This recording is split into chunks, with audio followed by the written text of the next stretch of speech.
Our diets are evolving faster than we are, and many have chosen the menu of cavemen to eat healthier. Is the paleo diet a healthier choice for the 21st century?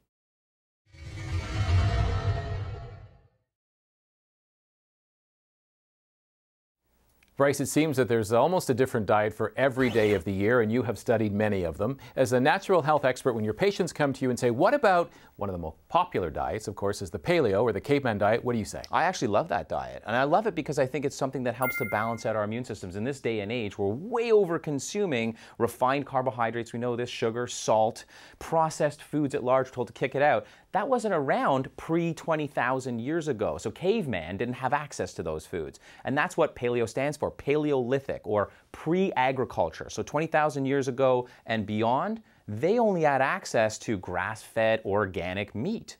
They had access to fish, they had access to berries, they were foragers, plant life. Eating more of that is what's going to help balance our immune system. But there are some skeptics of the paleo diet because it contains a lot of meat.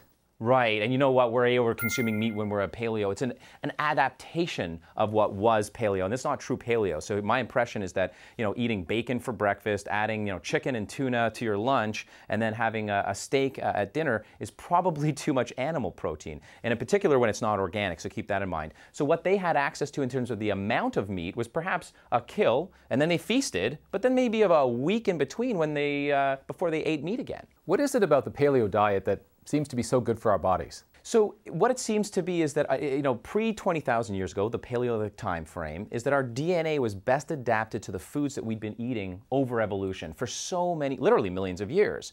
It's only been 20,000 years, a short time in space, comparatively, for how long we've been evolving as humans, that we've eaten a lot of these processed foods, in particular grains. So what scientists have realized is that grains might actually throw off our immune system, especially when we overconsume them. So what I'm talking about in particular are the gluten-containing grains, so barley, rye, oats, wheat, and spelt.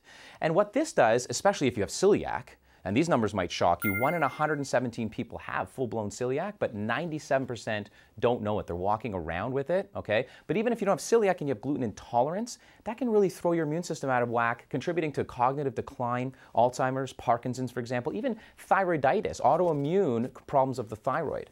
With so few people knowing that they actually have celiac disease, how do they find out? Well, it's actually simple. They get tested.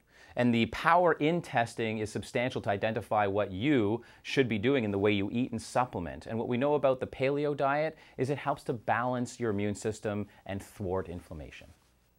For more information about your optimal health and getting tested, log on to myhealthreport.ca.